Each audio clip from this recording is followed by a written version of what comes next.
La CEDEAO traverse une période très difficile, une situation qui n'échappe pas aux dirigeants de l'organisation régionale. L'une des tâches les plus importantes est d'endiguer la montée de la violence et du militantisme. La situation actuelle de paix et de sécurité de notre communauté est caractérisée par la récurrence et l'expansion du terrorisme. Malgré les différents efforts de nos États membres, les attaques terroristes se sont étendues de leurs bastions initiaux du Sahel aux pays côtiers voisins. Ces attaques ont conduit à une énorme crise humanitaire avec des millions de personnes déplacées à l'intérieur du pays et des réfugiés en plus, bien sûr, d'un nombre considérable de morts. Pour relever efficacement le défi, le bloc propose de mettre en place une force en attente. Mais il a besoin de fonds pour l'activer et la faire fonctionner. Les implications financières de ces propositions sont importantes. Le coût global estimé est de 2 606 695 640 $ par an pour une brigade de 500 hommes.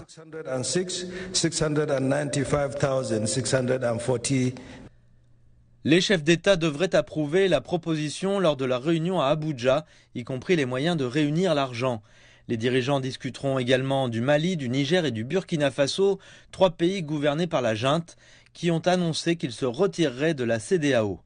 L'organisation a depuis levé les sanctions initiales imposées à ces pays et à la Guinée, un 4e pays d'Afrique de l'Ouest qui a récemment été victime d'un coup d'État militaire. On espère que la CEDEAO et les pays en question parviendront à une solution. En plus de la levée des sanctions, l'autorité de la CEDEAO a demandé, lors de sa dernière session, que les 4 pays en transition soient autorisés à participer aux réunions techniques, consultatives et sectorielles de la région. Je ferai un rapport au Conseil sur les différentes initiatives et leurs résultats. Le Mali, le Burkina Faso et le Niger ont depuis annoncé la formation de leur propre bloc défensif, l'Alliance des États du Sahel, bloquant toute chance d'un retour au bloc. Les analystes estiment que sans une coopération régionale totale, y compris les contributions de ces 3 pays, la proposition de la CEDEAO sur la lutte contre le terrorisme sera difficile à mettre en œuvre. Lors d'un week-end marqué par des réunions de haut niveau dans une Afrique de l'Ouest divisée, le sommet de l'Alliance des États du Sahel, regroupant le Niger, le Mali et le Burkina Faso, a donné naissance à une confédération ce samedi 6 juillet à Niamey. Les 3 présidents ont solennellement déclaré que les peuples du Sahel avaient résolument tourné une page en actant officiellement leur divorce avec la communauté des États d'Afrique de l'Ouest. Les hauts fonctionnaires et les ministres des Affaires étrangères ayant finalisé et adopté le projet de traité, c'est avec un réel plaisir que je marque mon accord solennel à la création de la Confédération Alliance des États du Sahel, l'approbation formelle du traité portant création de la Confédération Alliance des États du Sahel AES, consacrera ainsi l'aboutissement des aspirations de nos populations à sceller sur le socle de notre espace sahélien une union d'États partageant les mêmes défis et les mêmes ambitions, en un mot, le même destin. En mars dernier, les pays de l'AES ont constitué une force commune pour combattre les groupes djihadistes qui attaquent régulièrement leur territoire. Samedi, ils ont également exprimé leur volonté de mutualiser leurs ressources dans des domaines jugés cruciaux comme l'agriculture, l'eau, l'énergie et les transports. Ils ont en outre appelé à une plus grande utilisation des langues locales dans les médias publics et privés de leur nation. Eh bien, c'est fait. Nous avons jugé nécessaire de prolonger et d'agrandir donc l'architecture de l'AES. Ce qui nous rassemble aujourd'hui doit nous permettre d'aller sur d'autres terrains en plus de la défense, notamment les finances et l'économie, les infrastructures, la santé, l'éducation, bref, j'en passe.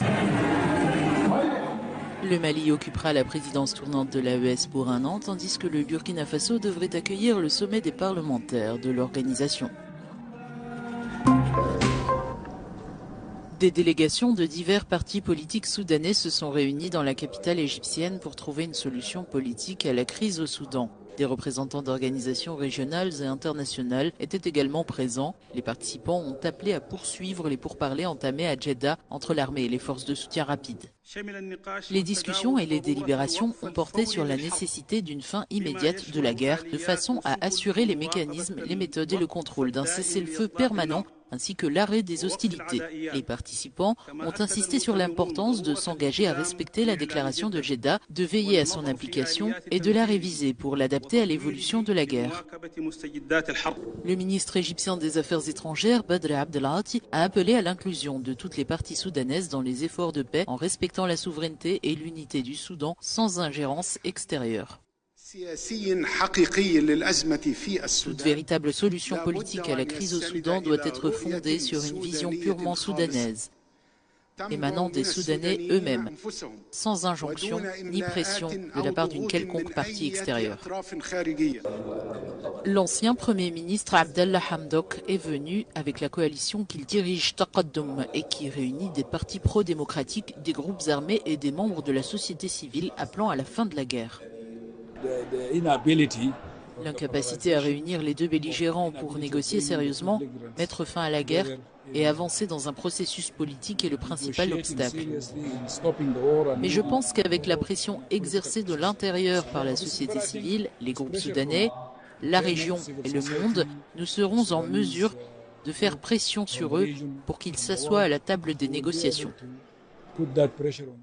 Depuis avril 2023, le conflit au Soudan a fait plus de 14 000 morts et contraint près de 10 millions de personnes à fuir leur foyer, entraînant des alertes de famine et des vagues de violences ethniques. Décideurs, leaders politiques, opérateurs économiques venus de plusieurs pays du continent ont rallié Dakhla, ville du littoral sud marocain, dans le cadre de la 7e édition du Morocco Today Forum.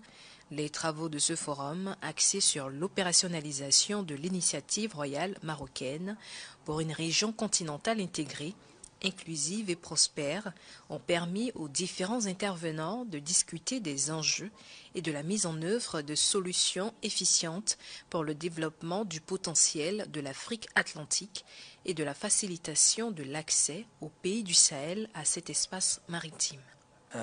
L'engagement de mettre en place au niveau de chacun des pays des task forces nationales qui vont œuvrer, travailler ensemble pour co-construire un programme de projets structurants tel que Sa Majesté le roi Mohammed VI que Dieu l'assiste l'a voulu pour mettre en œuvre cette vision au service de l'intégration économique africaine. Nous devons nous mobiliser tous ensemble pour travailler et trouver des solutions innovantes, audacieuses, basées sur nos réalités et nos priorités, tout en veillant à placer toujours les intérêts de nos populations au centre de nos choix stratégiques.